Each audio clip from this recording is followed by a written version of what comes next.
우리 하나님의 말씀 신명기 2장 7절 말씀 봅니다.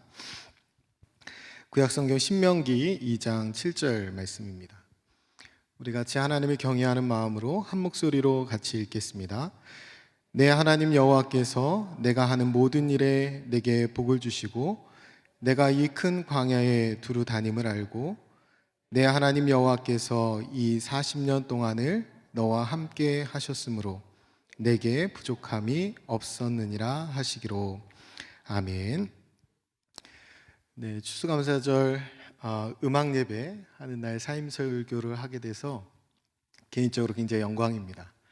제가 우리 목회자들이 저한테 지어준 별명이 놀리려고 지어준 건데 찬양 전문 사역자라고. 제 티오가 찬양 인도자라서 그래요. 여러분 모르셨죠? 그러고 보니까 제가 오늘 담임 목사님 계신 데는 처음 설교해 보는 것 같아요. 오늘이 사임 설교인데, 그래서 담임 목사님 계시니까 준비한 것보다 더 잘 할 수 있을 것 같습니다. 7년 전에 면접 보던 거 생각나네요. 우리 목사님 신방 가시다가 잠깐 짬을 내셔서 제가 그때 예산에서 사역할 때인데 세종시 스타벅스에서 목사님 만나 뵀었는데 그때 1시간 좀 넘게 대화했던 기억이 아직 생생하게 있습니다. 아까 말씀드렸듯이 TO는 잘못됐는데 목사님 특별히 배려해 주셔서 오늘까지 이렇게 사역할 수 있습니다. 그래서 감사한 마음이 있고 찬양만 생각하면 죄송한 마음을 넘어서 좀 죄스러운 마음까지 있는데 추수감사절 음악 예배 때 사임설교 하게 돼서 진짜로 영광입니다. 부족하고 자격 없는 자에게 사역의 기회를 주시고 또 지도해 주신 담임 목사님께 감사드립니다.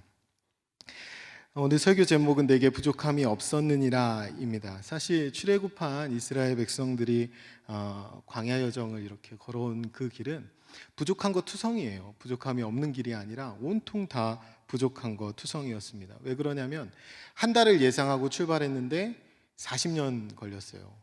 그러니까 한 달을 준비하고 출발한 여정이 40년 걸렸으니까 얼마나 부족한 게 많이 있었겠어요. 물론 하나님이 공급하시고 또 특별한 보호하심이 있어서 하나님께서 의식주의 문제를 다 해결해 주셨어요. 첫 번째로 의복이 상하지 않았고 발도 부르트지 않았고 신발도 갈아 신을 필요가 없었습니다. 먹을 것은 하늘에서 만나와 메추라기가 내렸고 땅에서는 물이 솟구쳐 올랐어요. 그리고 집은 없었지만 광야 어디나 천막을 치면 그곳에서 하나님이 구름기둥과 불기둥으로 보호해 주셨어요. 그러니까 하나님의 의식주의 문제를 다 해결해 주신 거죠. 그런데도 광야에는 부족한 것 투성이었어요. 첫 번째로 이게 의복이 상하지 않았지만 한 벌뿐이잖아요. 그러니까 단벌 신사로 살아야 되는 겁니다. 그러니까 패션은 포기해야 돼요. 그리고 음식도 만나와 메추라기를 내려주셨지만 이게 40년 동안 먹기에는 메뉴가 너무 심플한 거죠. 여러분들 주일에 국수 드시지만 아침에 국수 드셨다고 점심에 안 드시는 분들 많으시잖아요. 그러시면 안 됩니다. 점심까지 식수 인원이 차기까지는 안에서 드셔주셔야 됩니다. 음료는 물뿐이에요. 그런데 이것도 그나마 나오다 안 나오다 합니다. 그러니까 이동한다는 것은 물이 안 나올지도 모르는 상황으로 가는 거라서 목숨을 걸어야 돼요.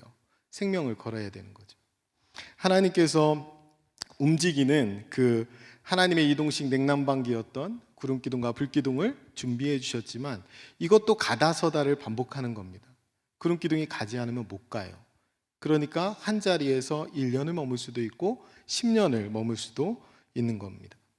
그러니까 수많은 위험 가운데 집도 없고 마음대로 입지도 못하고 먹지도 못하고 움직이지도 못합니다. 이런 것을 감옥생활과 같다고 해요. 그러니까 여기는 부족함과 결핍투성입니다. 그 자체예요. 그런데도 하나님은 모세를 통해서 오늘 내게 부족함이 없었느니라 라고 선언하십니다. 40년 광야에서 살았는데 이 부족함이 없었다, 이 선언이 여러분들 이해가 되십니까?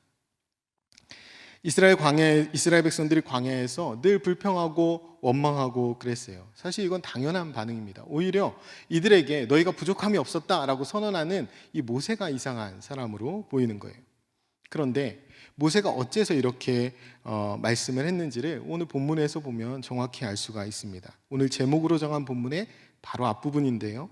내 하나님 여호와께서 이 40년 동안에 너와 함께 하셨으므로, 이것이 이유입니다. 내 하나님 여호와께서 너와 함께 하셨기 때문이라는 거예요. 하나님이 함께 하셨으니까 부족함이 없었다. 여러분, 우리는 이 말씀에 충격을 받을 수 있어야 합니다. 여러분, 진정한 복은 우리가 하나님이라고 고백합니다. 그것이 진정한 우리의 입술 또 마음 또 삶의 고백인지 돌아봐야 돼요. 이 고백을 할 수 있을 때 비로소 천국 백성답게 살아갈 수 있는 것입니다. 그런데 이 고백을 머리로 하는 것이 아니라 삶으로 인정하고 고백할 수 있어야 되고, 그렇게 인정했다면 삶으로 사라져야 하는 것입니다. 이 고백을 우리가 할 수 있는지, 하나님께서 이스라엘 백성에게 광야에서 하나님께서 가르치시고 싶으셨던 것이 바로 이것입니다. 오늘 이 본문으로 동일하게 우리에게 하나님이 오늘 가르치시고 싶으신 것도 바로 이거예요. 영원한 감사의 조건, 오직 하나님뿐이라는 것. 그것을 오늘 우리가 깨달을 수 있어야 합니다. 이스라엘 백성들이 출애굽한 순간부터 계속 적과 꿀이 흐르는 가나안 땅을 바라봤습니다. 꿈꿨습니다. 그 땅을 기대한 거예요. 하지만 그 땅에 들어가기 전 하나님은 가나안 땅이 천국되는 것이 아니라, 가나안 땅이 천국되는 이유는 적과 꿀이 흐르기 때문이 아니라 그곳에 하나님이 함께 하시기 때문에 천국이 됨을 가르쳐주고 싶으셨던 것입니다. 이스라엘 백성들은 근데 하나님이 계신 곳, 이 40년 동안 혹독한 시련을 겪었음에도 불구하고 하나님이 계신 곳이 천국이라는 사실을 깨닫지 못했어요. 그러니까 하나님 한 분만으로 만족하는 법을 배우지 못한 것입니다. 우리도 마찬가지예요. 예수 믿고 구원받은 이후 우리는 끊임없이 적과 꿀이 흐르는 땅만을 구할 때가 많이 있습니다. 우리가 적과 꿀이 흐르면, 적과 꿀만 흐르면 그것이 천국인 줄 오해하고 살아갈 때가 있어요. 절대 그렇지 않습니다. 하나님이 계셔야만 천국이 됩니다. 반대로 하나님이 계시지 않으면 그 어느 곳도 천국이 될 수가 없습니다. 추수감사절 가장 풍성한 때에, 적과 꿀이 흐르는 그 때에 광야를 기억하라고 우리에게 이 절기를 주셨어요. 우리 손에 풍성한 것으로 가득 차 있을 때에 하나님을 기억할 수 있느냐고 하나님이 우리에게 물으시는 것입니다. 신명기 8장 12절 14절에 이렇게 말씀합니다. 내가 먹어서 배부르고 아름다운 집을 짓고 거주하게 되며 또 내 소와 양이 번성하며 내 은금이 증식되며 내 소유가 풍부하게 될 때에 내 마음이 교만하여 내 하나님 여호와를 잊어버릴까 염려하노라. 아멘. 사실 우리는 지금 광야에 살고 있지 않습니다. 우리는 적과 꿀이 흐르는 땅에 살고 있어요. 우리는 풍성한 중에 살고 있습니다. 어쩌면 가장 풍성한 때를 살아가고 있는지도 몰라요. 그런데 우리는 가장 많이 결핍을 느끼고 또 그 결핍 때문에 아파하고 괴로워하는 그런 시대를 살아가고 있습니다.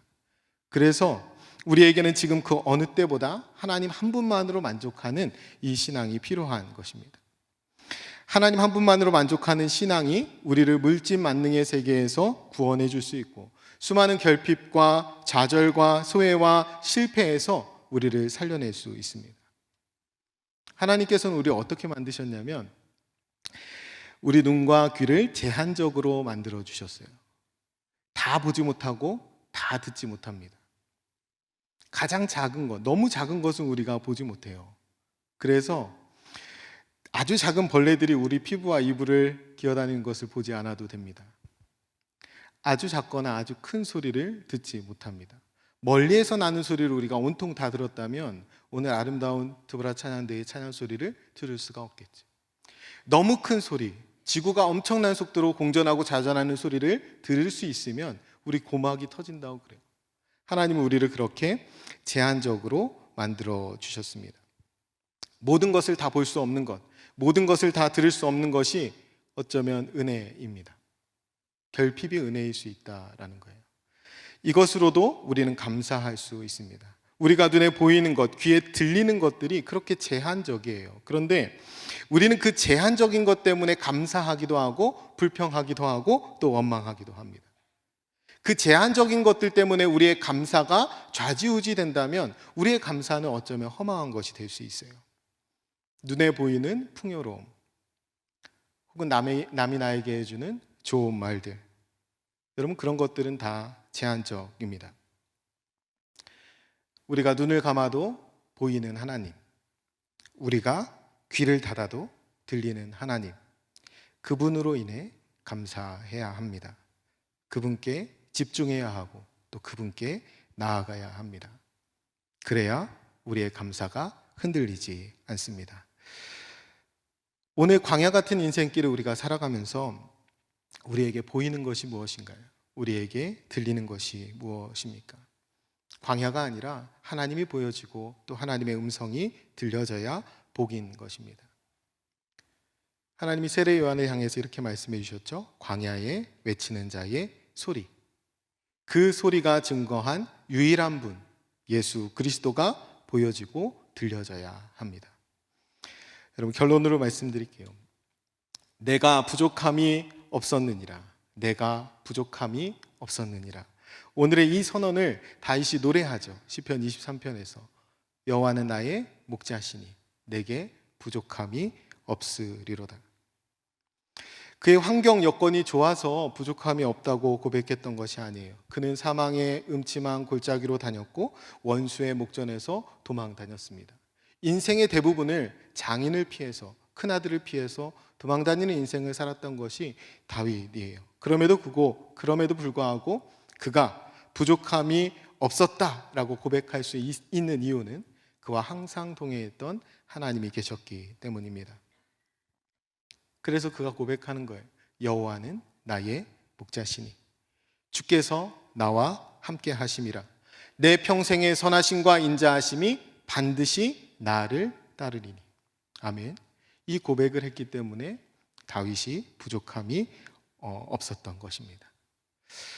쫓기는 상황, 사망의 음침한 골짜기, 원수의 목전, 그 모든 것들이 아무리 최악의 상황이라도 내가 하나님을 부를 수 있다면, 나로 말미암아 하나님을 부르게 한다면, 내가 하나님을 찾게 한다면 그 모든 상황이 복이 될 수 있는 것입니다. 하나님 자체가 우리에게 복이 되기 때문에 그렇습니다. 그래서 그 하나님을 만난다면 우리도 동일하게 내가 부족함이 없습니다 라고 고백할 수 있는 거예요. 여러분이 오늘 겪는 어려움과 고통의 상황이 도리어 하나님을 부를 수 있는 이유가 된다면 그것이 복된 것입니다. 반대로 여러분이 오늘 누리는 풍요로움과 안락함이 하나님을 잊어버리는 원인이 된다면 이미 복을 잃어버린 것입니다. 여호와를 가까이함이 내게 복이라. 하나님이 그렇게 우리에게 선언하셨습니다. 광야든지 가나안 땅이든지 사망의 음침한 골짜기든지 푸른 풀밭이든지 하나님의 소리가 들려지고 그분이 분명히 보여지는 곳, 그곳이 천국입니다. 우리 모두의 가정이 그랬으면 좋겠습니다. 우리 교회가 그랬으면 좋겠습니다. 하나님 안에서 영원한 풍요로움을 누리는 그 천국 백성으로 사시기를 간절히 축원드립니다.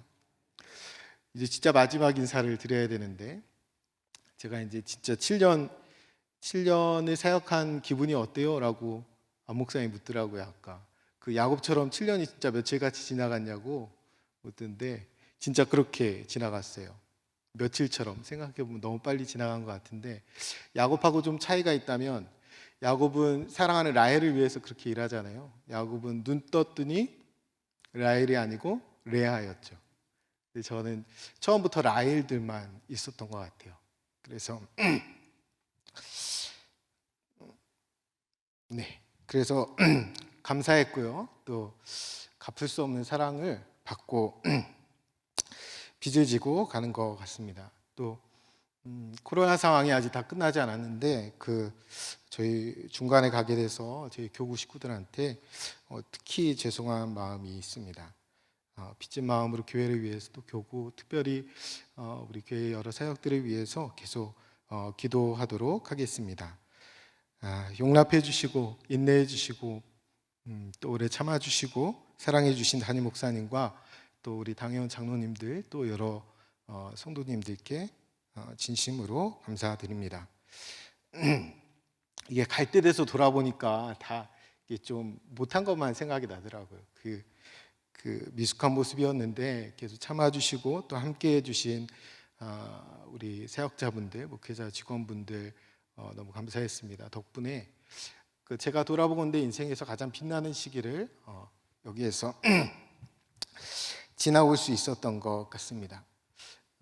목사님이 아까 처음에 소개하실 때 가까우니까라고 말씀하셨는데 진짜 가까운 곳에 있는 근심거리가 되지 않도록 가서 열심히 하도록 하겠습니다. 하나님의 크신 은총이 우리 사랑하는 우리 교우분들과 우리 교회 위에 늘 함께 하실 거라고 믿고 기도하도록 하겠습니다.